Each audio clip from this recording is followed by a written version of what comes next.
So, Mr. Robb, on May 4, FERC Commissioner Mark Christie testified before this committee that the United States is headed for a reliability crisis.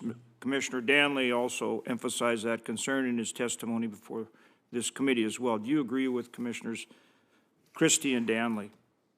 I do. Mr. Asthana, do you agree as well? Sir, I didn't hear the quote, sir.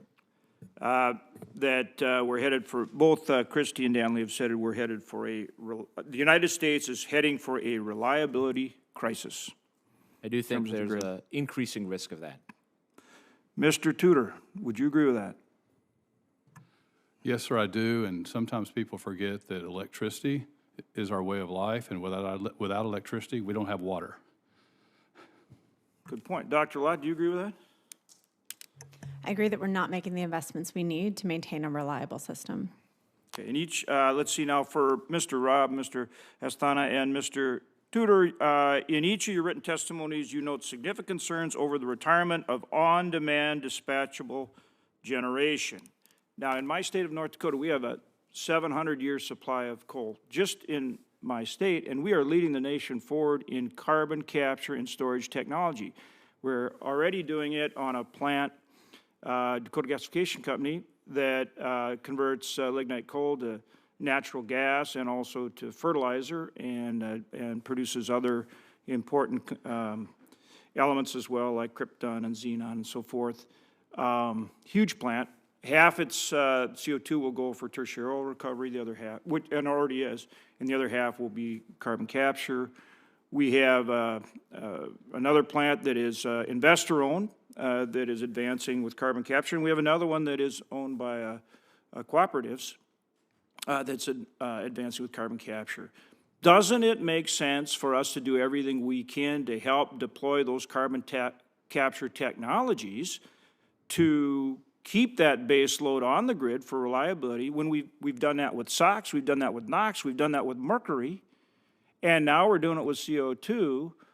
So rather than just coming out and saying, well, we can't have this kind of fuel, or we can't have that kind of fuel, or we have to retire this base load and we can only have this, wouldn't it make sense to continue to advance the technology, not only because it will address the situation here in this country, but because the rest of the world will adopt it as well? Isn't that a better solution than just shutting down plants?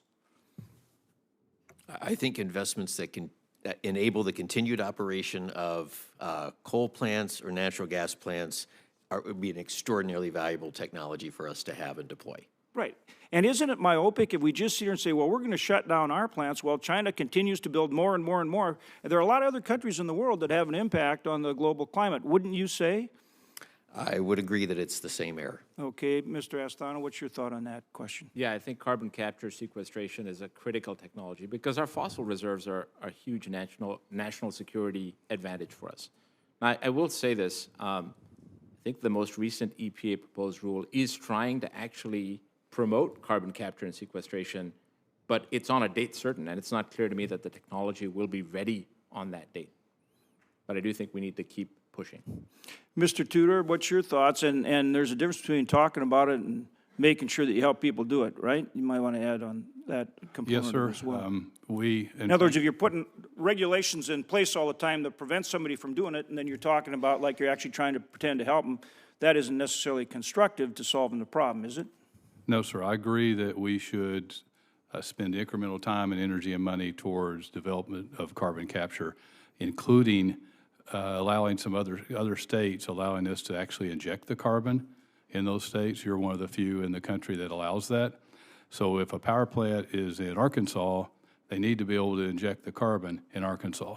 Otherwise, it's really expensive to build pipelines to get it to North Dakota. Right, but you can't profess that you want to help them capture carbon and then pass regulations that prevent them from doing it because it's unrealistic and defeat through delay, right? Yes, That'd be kind of like talking through your hat, wouldn't it? Yes, sir. Okay. Thank you very much. Thank you, Mr. Chair.